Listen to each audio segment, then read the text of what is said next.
the way that this, so August, we can have Mommy Augie cuddle time, but we can't rub our heads on the tripod.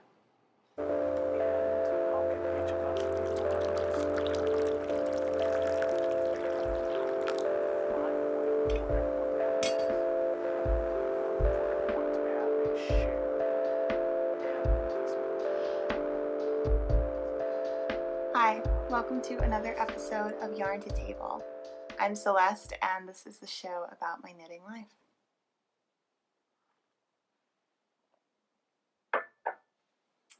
It has been about a month since I've spoken with you guys, and I am so excited to be back here again. If you've been watching me for a while, you know that this has been kind of a crazy period in my life with a lot of travel, and things are not gonna slow down a lot anytime soon. So we might be on a bit more of a once per month schedule for a while, or it might be more like once every 2 weeks. I'm not sure, but I will be here when I can be, and the good news is that even if I don't podcast quite as regularly, I feel like the benefit there is I just have more things to show you every time that I do pop in, and that can make for some more interesting episodes. So thanks for sticking with me, and welcome if this is your first time tuning in. So today I have a brand new sweater to show you that you haven't even seen as a whip, because I whipped this puppy up in 3 weeks.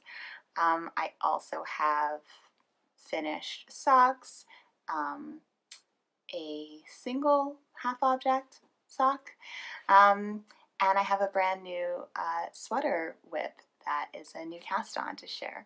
I'm going to talk a little bit about the next sweater that I might do after that, and show you some yarn that I'm thinking about for that. And then if there's time, we can get into some chit chat. So today I'm drinking more lapsing souchong. I think I was drinking that.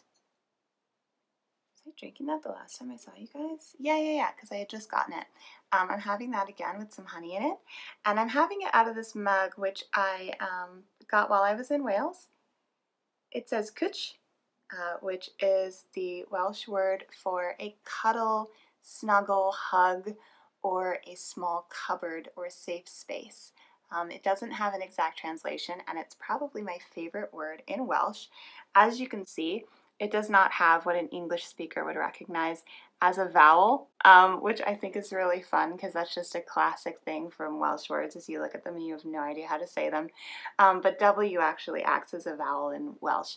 So this is Cwtch, rhymes with butch, and that's your Welsh lesson for the day. And I got this at Aberglasney Gardens, which was one of my favorite places that I went to while I was in Wales. By the way, thank you to everyone for your really kind words about my travel log video of my time in Wales. I really enjoyed making it. And I feel like while I did want to make it for myself, to share what my journey was like with people in my personal life, and to document it for some of the other people who were there with me, and all of those people appreciated it as well. I think that having this channel was sort of the big motivator there that got me to actually do it. And so, you know, this thing that I really enjoyed making, and that I'm so glad that I have as a keepsake of my time there, probably wouldn't have happened without knowing that you guys are out there as an audience that might be interested in seeing it. So I have to thank you for that. I'm going to see about turning off the overhead light. I feel like the light is really harsh right now. It's bothering me. Hang on one second. Okay, that's better. Still a little weird, but sorry about that. I would like to get a better camera situation in here one of these days, but it just can't be a priority at the moment. Okay. Hi, just popping in, recording this at the end of the episode because I remembered that I forgot. We have a KAL going on right now, guys. The Fiber Quest KAL, yay! Hopefully you either will have already seen or are about to see the new video on silk, because that's where we're at right now. That's going to be running through July and August. And the plant fibers land has wrapped up, so I need to announce the winner of that. And the winner of Plant Fibers is the Knitted Lamb, which is Michelle from Missouri. So congratulations, Michelle. She knit the So Simple scarf, which is a really beautiful drop stitch and garter stitch pattern. It looks really, really cute. And she knit it out of Knit Picks Shine Sport and Classic Elite Yarns Flash, which are cotton. One of them is, the Classic Elite is 100% cotton, and the Knit Picks is cotton 60% and 40% rayon, which is of course also a plant fiber, as we talked about. So perfect project for this. Congratulations, Michelle. Go ahead and message me on Ravelry and let me know any pattern that's available on Ravelry that you would like to receive, and I will go ahead and gift that to you as your prize. And thank you to everybody who participated in the Land of Plants and everyone who is already knitting up awesome things for the Land of Silk. Okay, I'm gonna let Celeste from the past take over again. Bye. So let's talk about the sweater, right? Now, I did mention that I was going to be doing this. It is the Davis by Pam Allen, and I've knit this out of Quince & Co.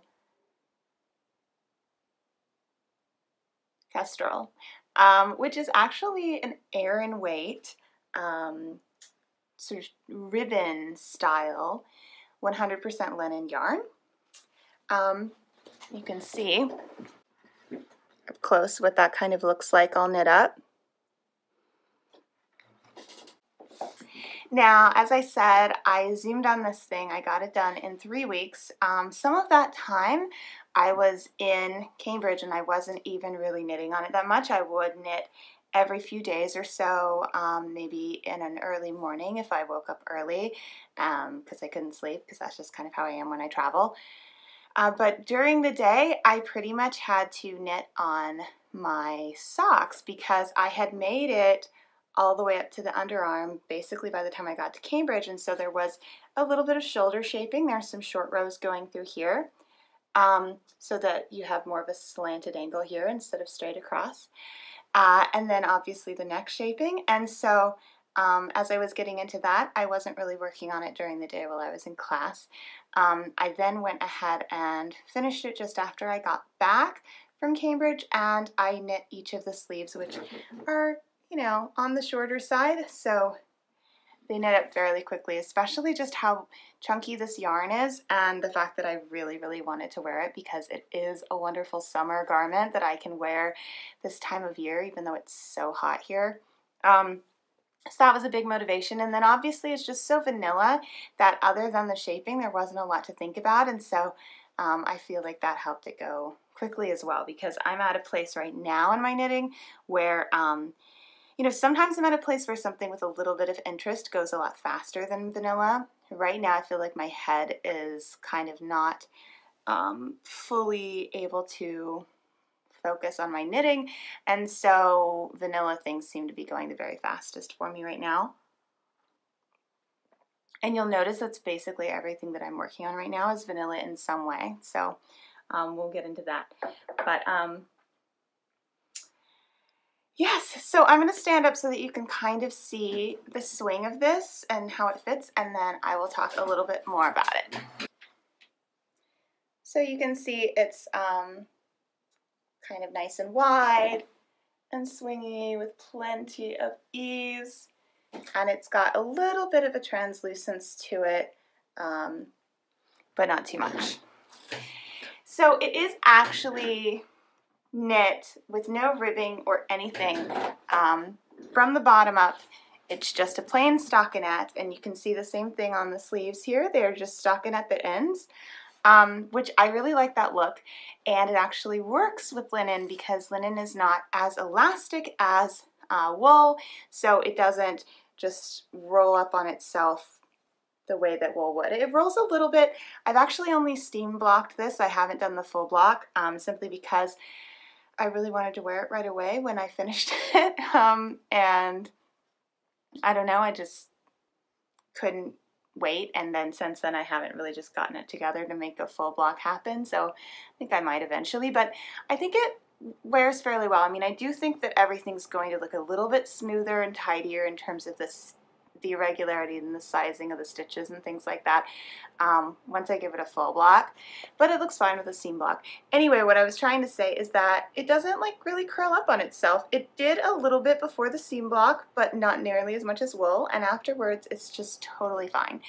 So that's cool because, first of all, a lot of people don't enjoy knitting ribbing that much because it has the purls, and it also just can be a nice variation in terms of the design to just have like a very simple look. And this whole thing is just very, very simple edges, no ribbing, nothing fancy, just a beautiful yarn and a beautiful shape and a beautiful color. So yeah, I think that's kind of cool. Now I ended up knitting this in the same color as the sample, which is really funny because as you'll know if you watched, I think, last episode, I had bought this yarn to do a different pattern, and I had bought the yarn for that, and it was the same sample color as that pattern actually. And then when I decided to do it for this, it was actually the same as that sample, which is kind of funny. But I just really, really love this color. It's not so much the green that is the color of my eyes, but I think it still helps my eyes, like it still sets off my eyes a little bit.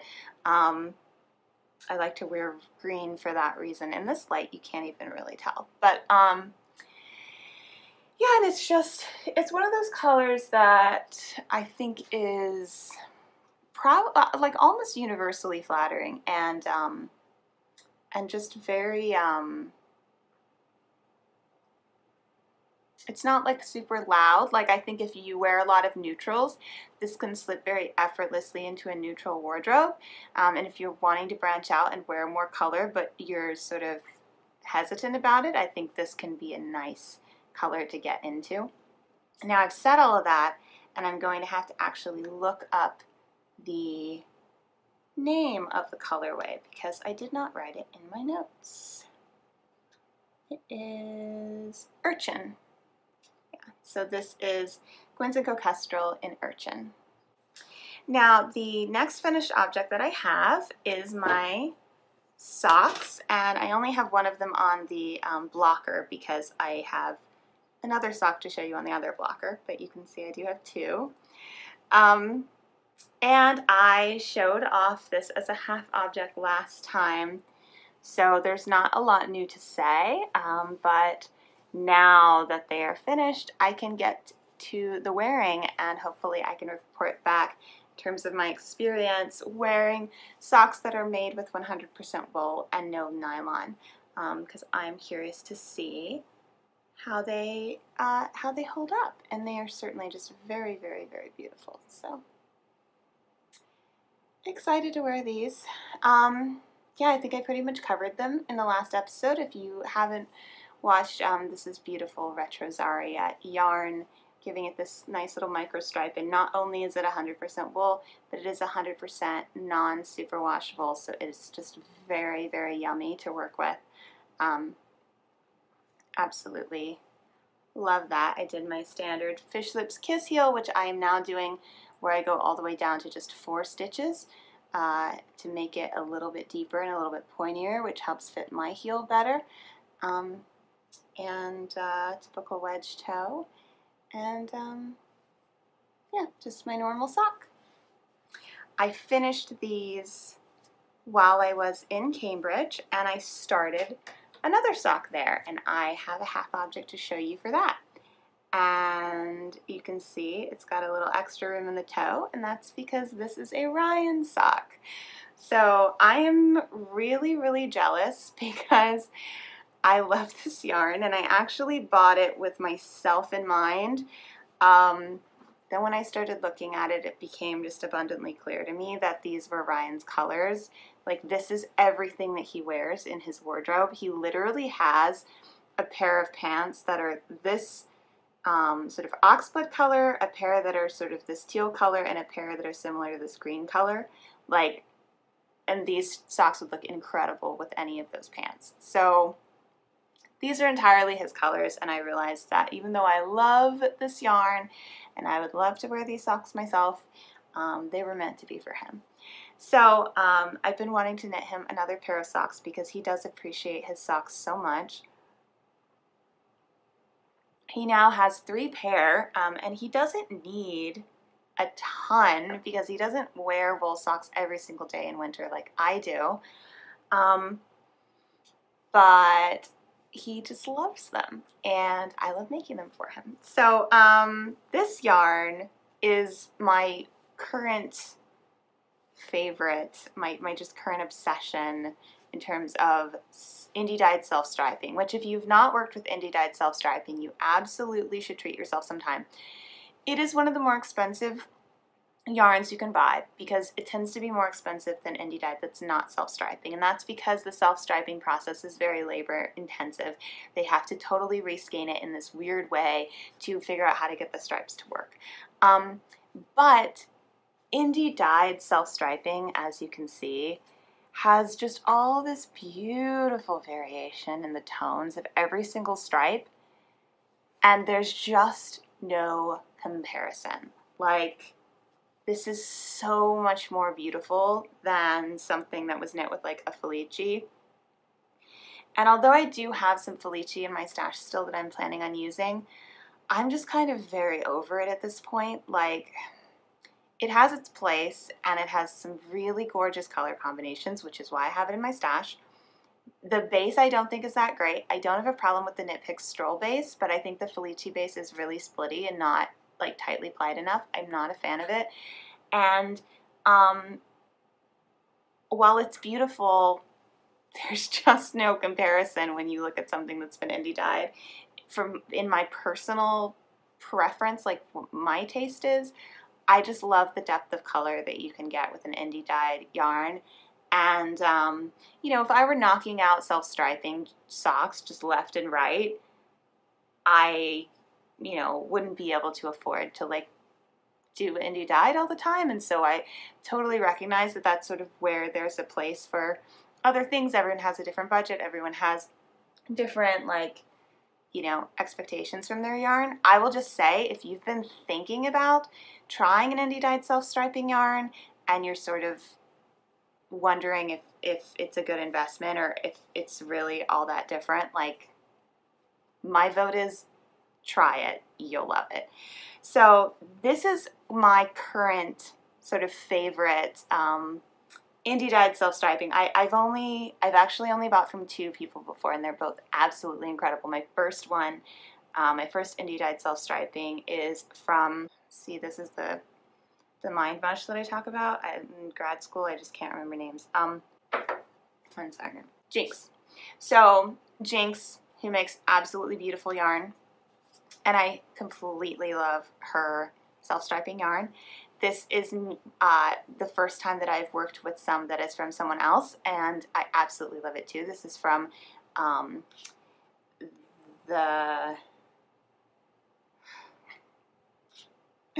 so annoyed with myself. This is from Nomadic Yarns. So those are the 2 that I've had experience with, and I've just purchased them based on liking their color combinations the most. But I found that Nomadic Yarns is just as beautiful as the Jinx yarn, and I feel like probably any indie dyer out there that's doing the self-striping, that's kind of a complicated process. I bet that they're all just as awesome. So it's really just about what color combinations you respond to, and there are a few out there that I have favorited on Etsy that I'm gonna try eventually when I get through the stuff that I have now. So anyway, this is Nomadic Yarns, and this colorway is called Knitfolk, and that's because it is inspired by actually another knitting YouTuber or podcaster, which is Jacqueline Salem of the Brooklyn Knitfolk podcast. And that's this is sort of her color palette, or the colors that she loves and loves to knit with, reimagined and interpreted into self-striping by the indie dyer. Kind of just saw those colors and thought I want to do a combination inspired by her. So that's why it's called Knitfolk. And I have given it a contrasting heel, as I like to do when I'm working with stripes.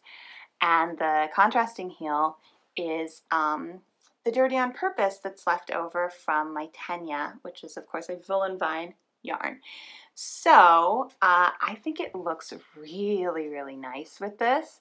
It's like, because it's a neutral and a gray, it sort of just lets the stripes show themselves. But at the same time, the tones in it, I think, play really nicely with the tones of the stripes. And the other thing that I loved about using this is that they are very similar bases. So this is the Brit sock. Is that what it's called? Yeah, Brit sock, which is a 2-ply BFL, and this is on Kristen's footsie base, which is also a 2-ply BFL. So BFL, if you don't know, is Blueface Leicester, which is a little bit more of a robust breed than a Merino, which means it's slightly less soft, but it's a little bit tougher, and for that reason, a lot of people like to choose it for sock yarns. I personally think that it's still super soft, and I love it, which is why I chose it for my Tenya, which is a sweater. A lot of people would prefer like a Merino or something for that because it's softer, but the thing I really like about the BFL is because it's a little bit tougher, I don't think it pills as much as a Merino, and so knowing that I was going to be wearing that sweater a lot and that it was going to be like a real power player in my wardrobe, I just loved the idea of making it out of BFL to make it just really tough. So BFL, known as a sock yarn, but totally a great choice for sweaters as well, in my opinion.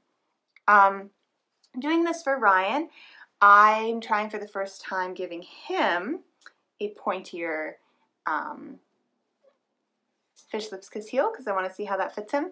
I've been thinking he's sort of got a much bigger instep than I do, and I'm thinking that I need to try out a heel flap and gusset on him one of these days and see if that fits him better than a Fish Lips Kiss, because I think it probably will, but I didn't want to do it with stripes because I do not like doing gussets with stripes because since you have a larger stitch count, it can mess with the length of your stripes, which isn't usually that noticeable when you have a longer stripe, but these are particularly short. They're like 3 or 4 rounds, so I didn't want to get into that. So I went ahead and just tried a variation so we can see how that fits him, and then maybe the next pair that I make for him, I'll do a heel flap and gusset. I don't know. I kind of don't want him to prefer a heel flap and gusset because I prefer a Fish Lips Kiss, but if it fits him better, I will knit it for him. So there's that, and the second sock is just a teeny tiny mustache right now, so I won't even bore you with it, and we can just move on to whips. Well, we're kind of already in whips because that's what a hoe is, but anyway, so I will share, first of all, just this sweater that you haven't seen in a while, and then I'll show you my new sweater. So this is, of course, the Sunset Highway, which I only knit on while I'm recording Return to Stars Hollow, and we've just recorded like 1 or maybe 2 episodes since I've last seen you, so I haven't made much progress, and I'm basically just on this part where it's just round and round and stockinette anyway, which just feels like it feels like it's taking forever because I barely ever work on this. I just pick it up when we're recording, so I feel like I'm not making any progress, but you know, that's fine. It's good to have something a little bit more vanilla to work on while I'm recording so that I can kind of focus on the recording, although I did experiment with doing all this color work during the recording sessions as well, and that worked fine too. So I'm getting a little bit bored with how vanilla it is just because I can't really zoom on it because it is something that I work on so infrequently. But the yarn is so beautiful, and it has these nice little speckles that help kind of keep it a little interesting, so that helps. But yeah, I think part of it too is we just have an irregular recording schedule right now because it's the summer, and so either I'm traveling or my co-host is traveling, so it's just a little bit, you know, it is what it is. But I am past the sleeves now, so I have a smaller stitch count. I should be able to go a little bit faster. And yeah, that's pretty much what's going on there. If you want to know what these colors are, they're mostly one of a kinds, and they're all Gilmore Girls inspired, which is the sort of theme here.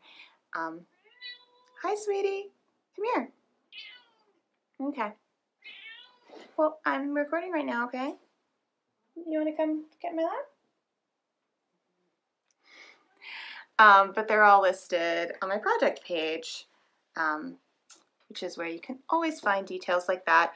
A lot of times I won't mention what yarn I'm using or what needle size I'm using, just because that information is available on my project page, and it feels like it makes more sense to talk about my experience and things like that here in the podcast, and anyone that's interested in those details can just look it up. All right. Yeah. Do you want to help with the podcast? Aggie. So I have another whip to show you, and I'm going to see if this kitty cat will let me. Do you want to say hi? God, you're getting your fur all in my eyes, Aggie. All right, good. You good? I'm going to try to get your fur out of my eye. Sorry for this brief interruption.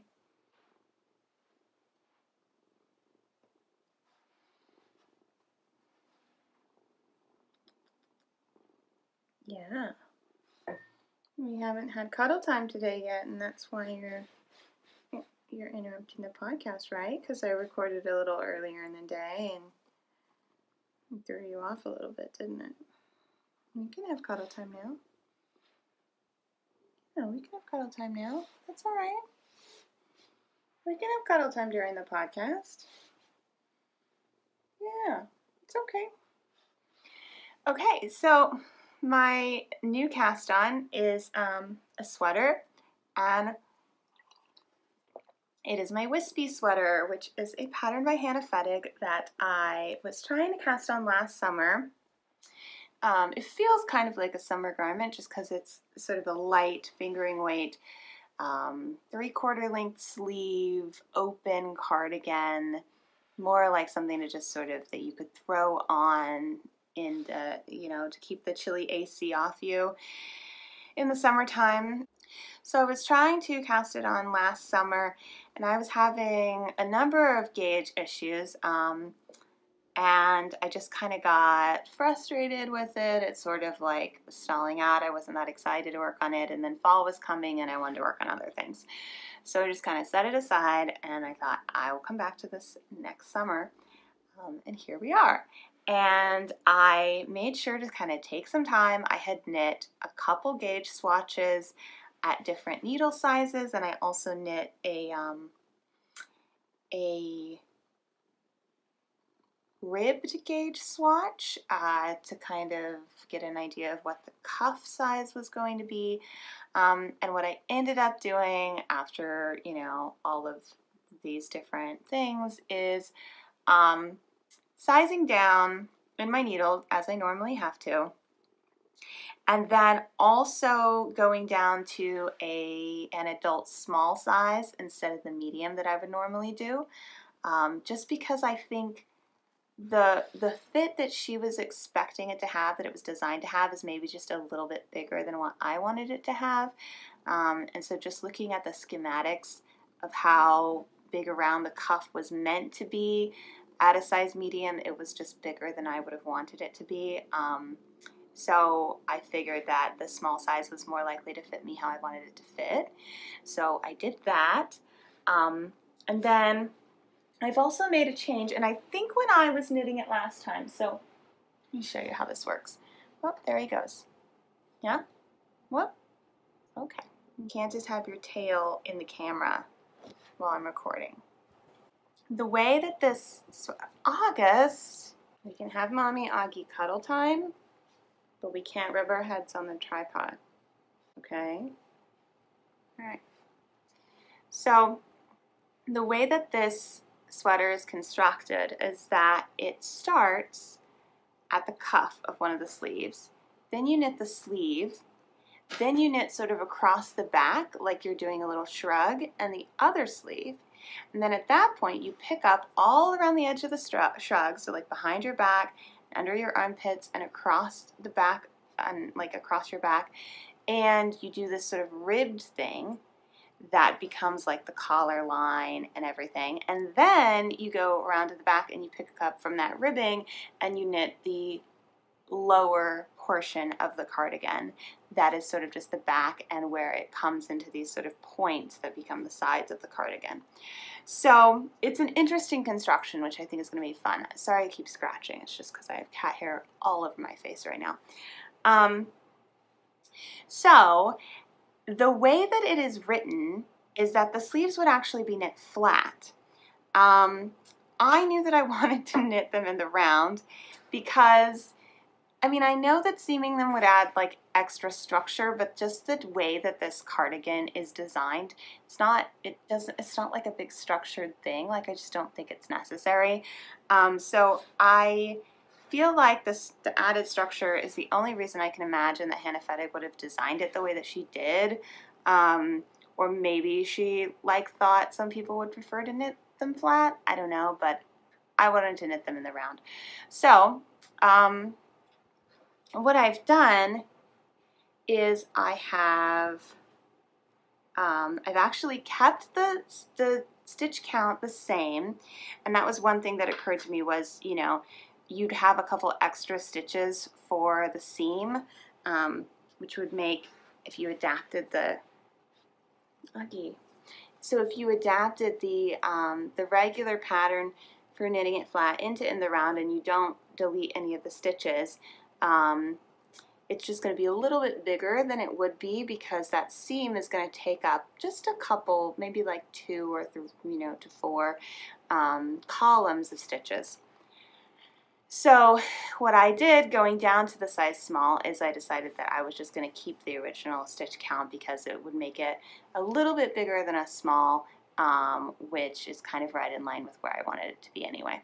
So I've just taken the stitch count that we had, and I'm doing it in the round, and I'm doing it using this 12-inch circular needle, which is my new way that I've been enjoying knitting sleeves. I believe I started on my Kirigami, and I know that I've done the Tenya and this Davis here with, you're pressing on my sweater and it's screwing up my neckline, Augie. You're gonna like expose me.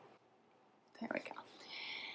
So anyway, I have tried knitting socks on 9-inch circulars, and I don't like that. It's not ergonomic enough. It's just too small for me, and it also loosens up my gauge on the socks, which I don't like because I really want my socks to have a nice tight gauge. But for sleeves, you go up from that 9-inch to a 12-inch, and it is just the difference that you need. You know, it's not the most ergonomic, most comfortable thing, but it's comfortable enough that I can manage it, and I still prefer it to using double points or magic loop for the sleeves. A big advantage is that you don't get any trouble with laddering, which you can get with double points or with magic loop. And I don't usually have problems with laddering when I knit socks, but I can have problems with laddering when I knit sleeves, and again, I think that has to do with the gauge. I knit my socks at a much tighter gauge, and because of that, it sort of plays into the way that I avoid ladders, and when you're knitting at like a looser gauge, I think it can just be a little bit more challenging, at least for me, to avoid that laddering. So anyway, that is to say that this is sort of my new, this is my new preferred way to knit sleeves, and I am enjoying it. I feel like they go by really quickly. I still don't enjoy sleeves as much as I enjoy the body of a sweater, but I don't completely dread them. And something that's kind of nice about the construction of this sweater is that you get through the sleeves first, which is cool because when the sleeves are the last thing that you have to do, at that point you're kind of just like, oh, I want this to be done.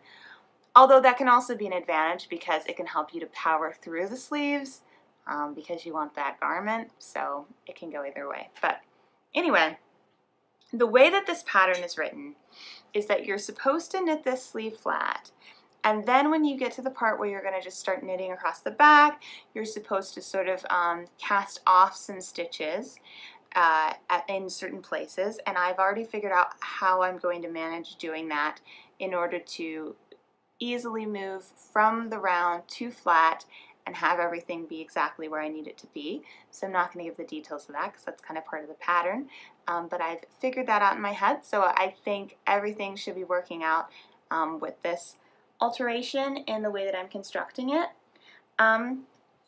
And I'm excited. This yarn, by the way, is from Sweet Sparrow, and it is her Gosling base, which is an MCN, and the colorway is Harry Potter inspired. It's actually called Queenie, and it's inspired by the character from the new movie that came out a while ago, Fantastic Beasts and Where to Find Them. And she had this really cool like pink kind of velvety coat, I think, that she wore. It was like set in the 1920s in New York, and her coat was just like gorgeous, and so that's definitely, I think, what inspired this color. And yeah, I mean, it's pink. It's pretty pink. I know it's not for everyone. This is right up against the limits of how pink I like to go, but I like pink a lot, so I think I'm gonna get a lot of wear out of it. I think it's just that fun kind of whimsical quality that's gonna go really well with the shape of the cardigan, and it's just gonna be a nice thing to throw on. So I just cast this on. I actually had a gap where I didn't do a ton of knitting. There he goes. When I finished the Davis. So I finished the Davis like maybe a couple weeks ago, something like that, and I just recently cast this guy on, and in between there I just didn't have a lot of time or energy, so I would do a little bit of sock, you know, knitting here and there, and that was maybe when I finished Ryan's sock. But I just cast this on earlier this week, and everywhere from my little guy here, this is Pig Widgeon, by the way. Everywhere from Pig up is what I knit yesterday. So, and I didn't have like a full day of just knitting or anything like that, but I still feel like I made a pretty good amount of progress. So this is going to be the sleeve. It's going to come down to about as long as these do. And it needs to go all the way up to my armpit. So I'm getting there. And yeah, I think this whole thing should knit up pretty quickly. So maybe I will even have a sweater the next time you see me. I don't know. But that is my last whip that I have to talk about. Now for On the Horizon, I mentioned that there is another sweater that I've been thinking about. And this is something that I might make now, but I might not. It kind of depends on when I finish the Wispy and how close we are to fall and how, you know, much in the mood I am to just go ahead and start on something for fall, or whether I want to knit something that might be a bit more of a transition garment. So that's because this sweater is a sort of, I'm probably going to go with like 3/4 length sleeves on it. I'm not sure. I might go with more of a cropped length. Again, I'm not sure. But it's fingering weight, and so it's just not going to be like a super, super cozy sweater. It's just more of a transitional thing. And that is the So Faded by Andrea Mowry. So I've been a fan of this sweater for a while, but I've never done a fade because I'm kind of picky about fades. When I see fades where the fade is really smooth, and I see ones where it's a little more jarring, and I see some fades where some of the colors feel smooth and others feel more jarring. And that's just something that would bother me. And again, it's like one of those personal preference things. Like there are, you know, everybody do you, but just for me, I know that I would be disappointed trying to do a fade and feeling like I was forcing it. And so there have been times when I've thought about various things that I might want to do as a fade, usually the So Faded sweater because I just like garments. And there was never anything in my stash that felt like I could just find a fade there because I don't have a particularly large stash. And I would look, you know, at yarn that I could maybe buy for it, but the problem there is like I didn't want to buy a fade kit because I kind of wanted to get creative with it myself, and it's hard to figure out what things are going to work together when you're just looking at photos on the internet, and I just felt like there was such a infinite number of possibilities. Like I wanted it to be indie dyed and I wanted it to kind of have some speckling and cool things going on there. I mean, it would have been easy to figure out a fade if I just went with like tonals or something, but I wanted it to be kind of more interesting. And I just never really felt anything jumping out at me.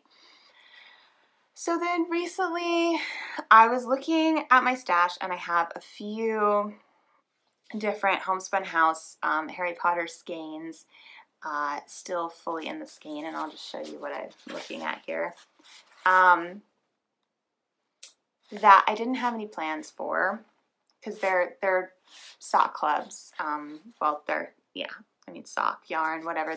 They're surprises, and I started to think about maybe being able to fade them. And do like a So Faded. Now, I look at these and I'm still a little worried that it's not going to be the ideal fade because this is by the way, little Pygmy Puff Progress Keeper, if you're wondering what that is. I'm worried that it's not going to be the ideal fade. I like this one has more pink, so then you think maybe you go this direction, but it also has more bare yarn to it, so I feel like maybe you go most saturated to least saturated. But I still don't know that this is an ideal fade. Like I think these two are pretty similar and these two are not as similar, and so I kind of worry about that. I also don't know if 3 is going to be enough because she recommends 3 for the cropped short sleeve version and 5 for the longer long sleeve version. And I kind of want to do, I think I want maybe the body to be cropped or at least a little bit cropped and maybe like 3/4 sleeves. So I don't know. I might need to add something. I don't know. But I think that what I want to do with these is sort of like what I did with the Marled Magic last year, where I kind of just allow myself to get lost in the process and to knit something where it's not all about planning and it's not all about sort of knowing what it's going to look like ahead of time, and just let it be a process knit. If it's something that I don't wear, it's okay. I just took some yarns that I didn't have plans for already, that were already in my stash, and I had some fun with them, and you know, maybe I'll learn some things about fading that I can carry forward if I want to do a fade another time and have it be more of a like perfect fade. So that's kind of what I'm thinking about, and I'm pretty excited about it. I'm actually so excited that I'm kind of having to restrain myself from going ahead and casting this on before I finish the other sweater, because I don't like having too many whips going on at once, and right now it's really, really working for me to do like one sweater at a time because I can just really focus on it and like get it done, which is what I've been doing lately. The last few sweater projects I've been, you know, feeling good about just getting through them. And I know that you're thinking like I have 2 sweaters going because I have the Sunset Highway, but that's sort of separate since it's only something I work on during certain periods of time. It doesn't like factor into my mental calculation. So I kind of just want to start this, but I'm kind of worried that if I do, it's going to be too much. And then at some point I'm going to like drop one of these sweaters and just be focusing on the other. So I'm kind of trying to restrain myself. I think I can get through the Wispy pretty quickly. And then hopefully I'll still be in the mood to do this. And if I'm not, then I'll just do something else. And maybe I'll come back and do it some other time. I don't know. I don't know. But another thing that I'm working on is just not getting so caught up in like plans and having to stick to them, because that sort of tends to be what I do, and it's not always super enjoyable. So yeah, just trying to be a little bit more easygoing with it. I'm sorry, I'm getting distracted because my hair is like such a mess right now, and I can see it in the monitor.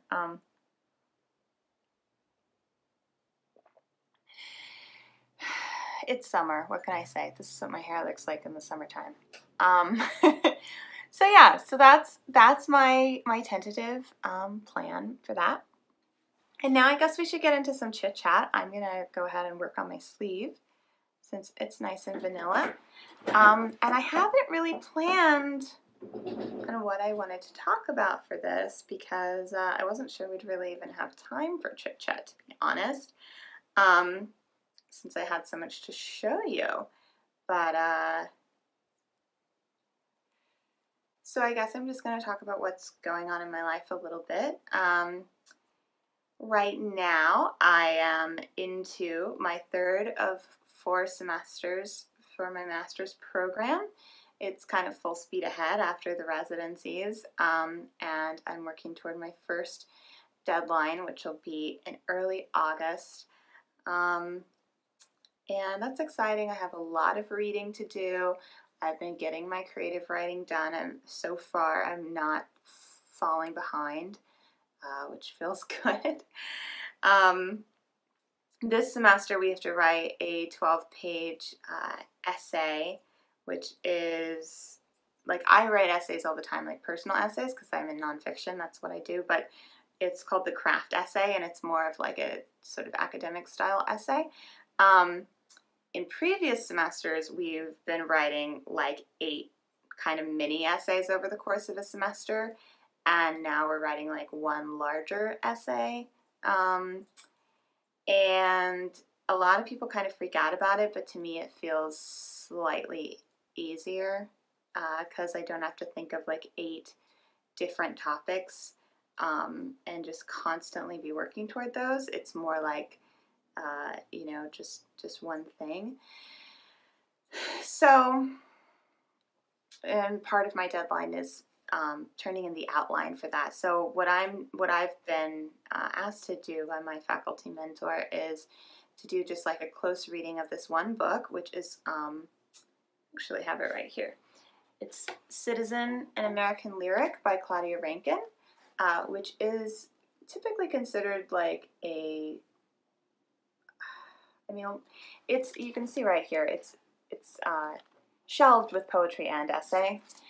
So it's sort of like one long prose poem.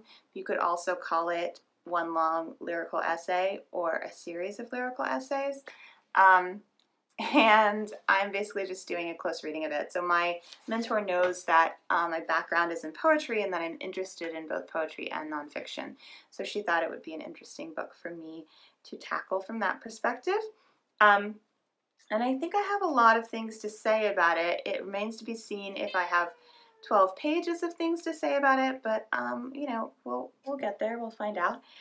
By the way, if you're interested in dipping your toe into poetry or lyrical essays, or you know, things that are just a little bit less straightforward in terms of literature, and you are interested you are interested at all in Black Lives Matter and just generally like any kind of writing about the current state of racism in America.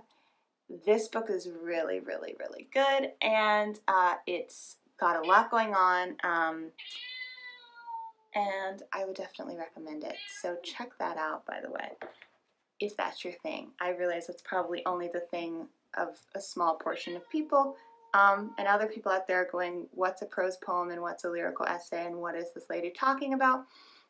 But you know, we've all got our weird little nerdy things, as evidenced by the fact that you're watching a video about knitting on the internet right now. We've all got our nerdy things.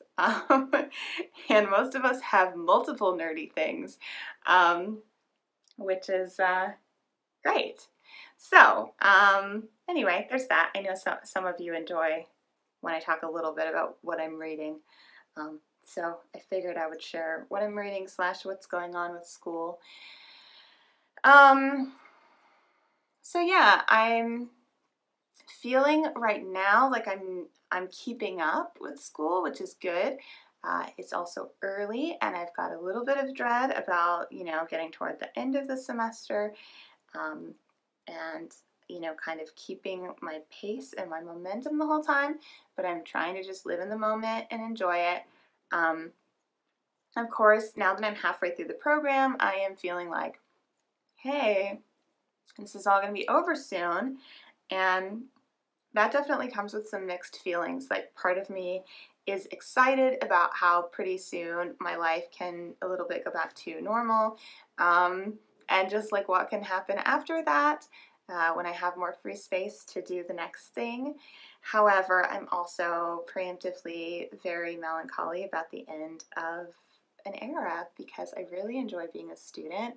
I enjoy the people that I'm spending my time with in this program, and I enjoy the time that I have to just focus on me and my writing. If you're hearing thumping, that's Aki hitting his tail against the floor. So yeah, all of that stuff's going on. I won't be back in Cambridge until January, so basically how my school works is like my semester is running from now until Thanksgiving, and then I'm going to have time over the holidays where I'm prepping for residency, which means I have a bunch more reading and a bunch more writing. It's pretty much everything I do is reading and writing. And then I'll be going to Cambridge again. And then right after that, Ryan and I are planning to go to Lisbon for our 10th anniversary of being together and our 5th anniversary of marriage at the end of January. So we have not quite made our plans yet, but that is the plan. And that's very exciting. And then next June, we'll be back in Cambridge again to graduate. So more travel on the horizon. Return to Stars Hollow will also be coming to an end right about the time this semester is coming to an end. We're almost halfway through the 7th and final season now of Gilmore Girls, and so that's huge because it's been 4 years that we've been doing that almost every week, and that's definitely the end of an era, and that I have similar feelings about. You know, I'm really excited that it's going to be over because it's going to free up some space in my life. And at the same time, it's just this really special thing that I've been able to be a part of, and you know, I'm sure that that I'll miss it when it's gone as well. So, yeah, definitely feeling like I'm on the precipice of big transitions, and that's an interesting place to be. Because you have to try to stay grounded, you know, you have to try to soak up where you are, and not get too ahead of yourself, and sort of miss where you are, and then, you know, miss it when it's gone. So I don't know if you do that thing where you come up with like a word of the year, and I can't remember if I've already told you guys this, but my word this year is cherish. And that's because I really wanted to remind myself in these final stages, the end of my master's program and the end of Return to Stars Hollow, to really cherish this time. because I know that it'll be over. And I do tend to have that instinct to kind of just speed through the end of things and keep my eye on the horizon. And instead, I really would like to focus on cherishing where I am in the moment. So that's kind of what's going on there. Ryan is good. He's happy to have me home again. He's working a lot right now. He's actually working double shifts all this weekend. So this is Sunday, and he worked a double yesterday, and he's working a double today. So, but when he is off, and sometimes he's off on random evenings during the week when he works these weekends, we've been trying to make it a priority to spend time together, and that's been really nice. Earlier this week, we went to my favorite rooftop bar downtown, which you may have seen on Instagram stories, and had some frosé on the rooftop, and then went across the street and had some really lovely tacos and sat outside, and just had like a nice sort of date night on a random day in the middle of the week, which I really, really recommend doing, because you know, when you have those moments that you can spend with someone, that's the thing that you're celebrating. It's just that you're together. That's all it needs to be. So, yeah. I guess I'm going to leave it there. I'm sure I could waffle on about a million other things, but I think we're good on that front. Thank you for tuning in once again. As I said, thank you for your patience while I'm traveling.